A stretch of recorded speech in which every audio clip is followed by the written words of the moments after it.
Los últimos acontecimientos en el departamento de Guairá obligaron al Consejo de Gobernadores a emitir un comunicado a favor de Rodolfo Friedman. Incluso tienen pensado viajar a Villarrica y descartan que Horacio Cartes esté detrás de toda esta crisis. Uno tras otro, los gobernadores reunidos en un hotel lanzaron expresiones de solidaridad hacia el gobernador del Guairá, Rodolfo Friedman. En tales términos, también firmaron un comunicado en el cual critican con dureza la actuación de los concejales departamentales, argumentando que se trató de un atropello a la institucionalidad. Instan a la restauración de la paz y piden a la justicia actuar con seriedad.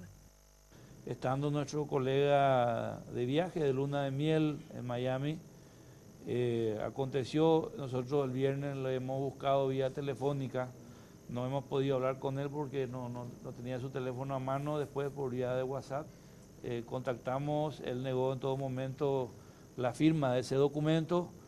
Traemos el rechazo unánime, categórico y contundente sobre este hecho violatorio de la Constitución Nacional, de este intento de golpe de Estado que ha ocurrido en el departamento del Guairá.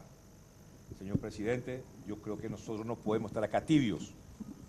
Yo creo que hoy los gobernadores aquí presentes tenemos que de manera inmediata buscar la forma de reunirnos en ese departamento, estar con nuestro colega Rodolfo Friedman y de esta manera demostrar de que no estamos jugando a medias tintas.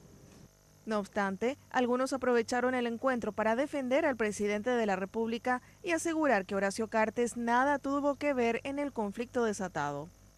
Pero quiero reiterar en nombre del líder de nuestro movimiento político interno del Partido Colorado, con respeto a todos los demás, el movimiento Honor Colorado, en nombre del líder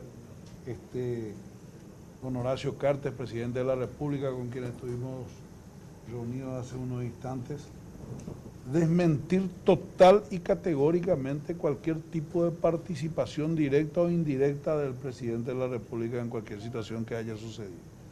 Durante la sesión, los jefes departamentales también decidieron acudir mañana a llevar oficialmente su solidaridad a Friedman y mantener un encuentro en la ciudad de Villarrica en horas de la mañana.